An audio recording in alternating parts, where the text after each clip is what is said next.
Does this cement the Celtics as Tatum's team? I mean, it's going to have to, right? Like, he's being paid as if he's one of the best players in the NBA, and so that's what they're going to need him to be under the terms of this deal. Obviously, he would get a max offer from anybody. Like that wouldn't even be a question.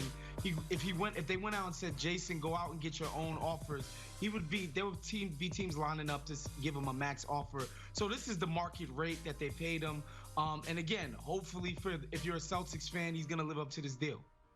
All right, so JT, unquestionable max player. Let's talk about Gordon Hayward now, who seems to have a different path. He signed a 4-year, $120 million deal with the Hornets. Teams up with former teammate Terry Rozier. Gut instinct, Charlotte get better, or the Celtics' new big 3+1 of Tatum, Jaylen Brown, Kemba Walker, and Tristan Thompson, will they have the last laugh?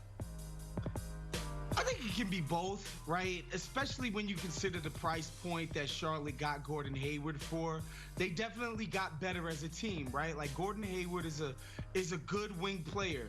At times in his career, he's been great. I don't know that he was ever great in Boston, and we could say injuries and sort of role that he had to play or whatever, but at times in his career, especially back in Utah, he was an all-star level player.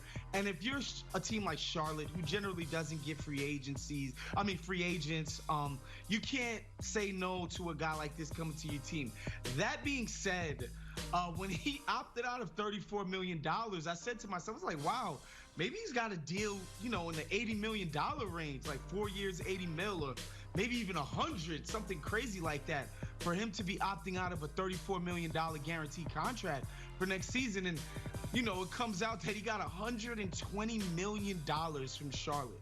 We saw Danny Ainge and the Celtics Brain Trust move on from Al Horford last year when his price became too rich. And I think we would all agree that Philly probably regrets signing him to that deal. And we saw them do it again this offseason by saying, look, we love you, Gordon, but that contract is a bit too much for what you actually do for this team.